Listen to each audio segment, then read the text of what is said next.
আমাদেরকে তো রাজাকার বলে, তাই না? আওয়ামী লীগ তো রাজাকারের একটা তালিকা তৈরি হয়েছিল আওয়ামী লীগের এই সরকারের সময়। সেখানে 34 জন মানুষের নাম পাইলো জামাতের, আওয়ামী লীগের পাইলো 8000 সামথিং। তো অথচ আমাদেরকে বলতেছে, এটা হাস্যস্কর ব্যাপার। এগুলো একটা পলিটিক্যাল স্টান্টবাজি ছাড়া। আসসালামু আলাইকুম ওয়া রাহমাতুল্লাহ।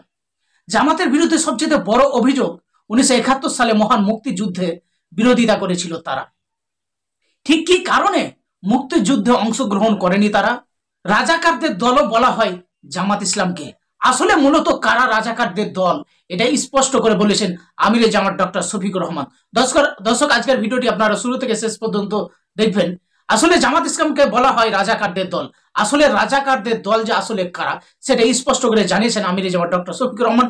RTV-তে একটা সাক্ষাৎকার অনুষ্ঠানে তিনি এই বক্তব্যগুলো দিয়েছেন। আসুন শুরু থেকে শেষ পর্যন্ত আপনারা আমিরে জামাতের এই বক্তব্যটা আপনারা শুনবেন। বক্তব্য শোনার শেষে অবশ্যই ভিডিওটি শেয়ার করে অন্যকে দেখার সুযোগ করে দিবেন।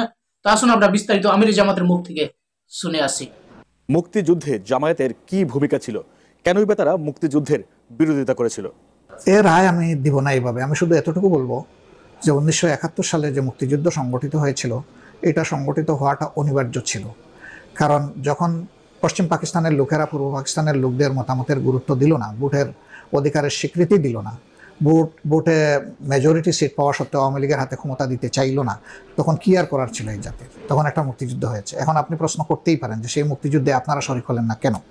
আমরা প্রথম দিকেই দাবি জানিয়েছিলাম, যখন অনিশ্চয়তা দেখা দেয় সবার আগে জামাত দাবি জানাইছে বায়তুল মুকাররম থেকে মিছিল বের করে গোলাম আজম সাহেবের নেতৃত্বে, যে নির্বাচিত দলের হাতে ক্ষমতা হস্তান্তর করা হোক, নইলে পাকিস্তান ক্ষতির দিকে ধাবিত হবে। পাকিস্তানি শাসক গোষ্ঠী এটা শুনে নাই। এখন বলবেন যে শুনে নাই, তো তা আপনারা কেন সহযোগিতা করলেন তাদেরকে? কি করার ছিল বলেন তো দেখি। ওই সময় কোনো ধর্মীয় দল ভারতে যায় নাই, যেতে পারে নাই, পরিবেশ ছিল না। মৌলানা আব্দুল হামিদ খান বাসানি, তার নামের আগে শুধু একটা মৌলানা আছে, তার দলটা কোনো ধর্মীয় দল না, তিনি একটা বামপন্থী দল করতেন, তাকে থাকতে দেয় নাই। 3 দিন পরে তিনি ভারত থেকে বাংলাদেশে চলে আসতে বাধ্য হয়েছেন জানের ভয়ে, যান বাঁচানোর তাগিদে। সেখানে কি আমাদের কোনো সুযোগ ছিল? ছিল না। তাইলে আমরা দেশের ভিতরে ছিলাম। দেশের ভিতরে শাসনটা কার ছিল? সামরিক শাসন ছিল। পাকিস্তান সেনাবাহিনী তো কার্যত দেশ শাসন করছিল, এবং দেশটা ছিল তখনও পাকিস্তান। সেই হিসাবে আমরা একটা কথাই বলেছিলাম যে আমাদের আশঙ্কার একটা জায়গা আছে। ভারত আমাদের লোকদেরকে আশ্রয় দিয়েছে, ট্রেনিং দিচ্ছে, তারা যুদ্ধের সকল সহযোগিতা করে যাচ্ছে। এই ভারত একটা বৃহৎ প্রতিবেশী দেশ।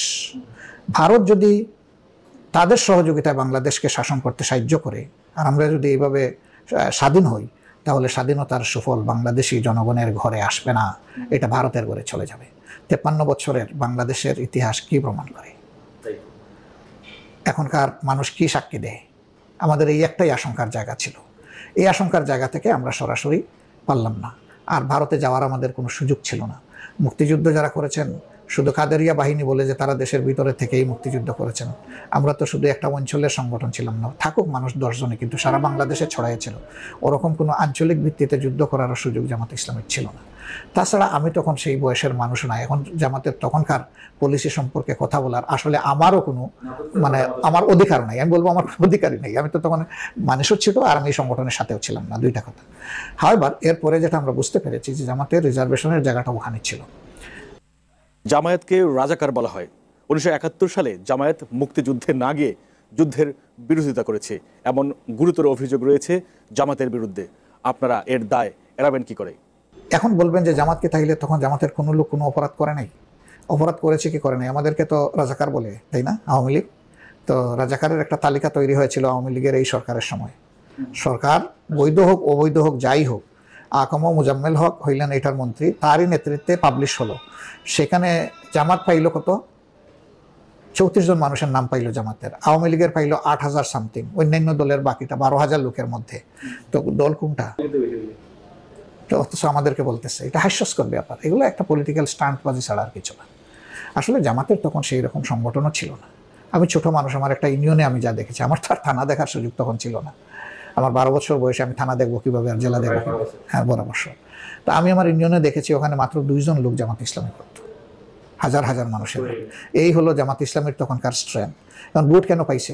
জামাতের বক্তব্যকে হয়তো মানুষ গ্রহণ করেছে, এই জন্য যারা আওয়ামী লীগকে গ্রহণ করতে পারে নাই তারা হয়তো জামাতকে ভোট দিয়েছে। সেটা আওয়ামী লীগ পেয়েছে 96% ভোট, আর জামাত 4%-এর কাছাকাছি ভোট। ব্যবধান এই ব্যবধানে জামাত 2 নম্বর দল আর কি। 94 বা 96 আর 4% ওই সময়। তো এই হলো জামাতের তখনকার পজিশন। সেই জামাত বাংলাদেশের পূর্ব পাকিস্তানের সব কিছু কন্ট্রোল করে নিয়েছে আজকের মতো আর কি। যে বর্তমান এই সরকারকে চালায় জামাতে ইসলাম। এটা আজকের মতোই বলতে পারেন একটা মিথ, এই হলো একটা মিথ। তাদের আর কি আছে? তাদের এই চেতনার এটা ছাড়া আর কি আছে তাদের? তারা যে অন্যায় অপরাধ, তারা যে বহুদলীয় গণতন্ত্র খুন করেছে, মিডিয়াগুলোকে খুন করেছে, মানুষ খুন করেছে, তাদের আর কি বলার ছিল বলেন তো দেখি? তাদের নেতা কি বলে গেছেন? তাদের ব্যাপারে কি সার্টিফিকেট দিয়ে গেছেন? উনি একটা চারিত্রিক সার্টিফিকেট দিয়ে গেছেন না? তার সহকর্মীদের ব্যাপারে ডাইনে বাওয়ে সামনে পিছনে কি আছে তিনিই তো বলে গেছেন। তো তাদের এগুলা নিয়ে তারা বলতে পারবে যে আমরা রিলিফের এই করেছি, ওই করেছি, ওই করেছি, ব্যাংকের এই করেছি, এগুলো বলতে পারবে?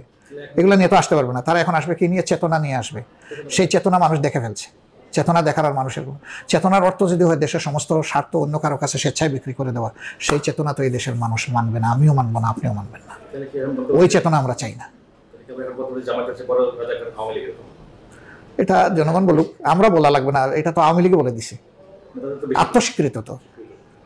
আর না হয় বলতে হবে যে আকাম মোজাম্মেল হক জামাতের কোনো আমির অথবা জামাতের কোনো সদস্য, যদি তাই হয়ে থাকে তাইলে তাকে তার সরকার থেকে বহিষ্কার করতো, তাকে জেলে ঢুকাইতো যে তুমি এইরকম তালিকা কেন, মিথ্যা তালিকা তৈরি করছো। তো সেটা তো করে নাই, দল থেকেও বাইর করে নাই, মন্ত্রণালয় থেকেও তাকে পরিবর্তন করে নাই, সবই তো রেখে দিছে। তার মানে কি? তারা মেনে নিছে তো। আওয়ামী লীগই তো বলে দিছে, আমি বলবো কেন?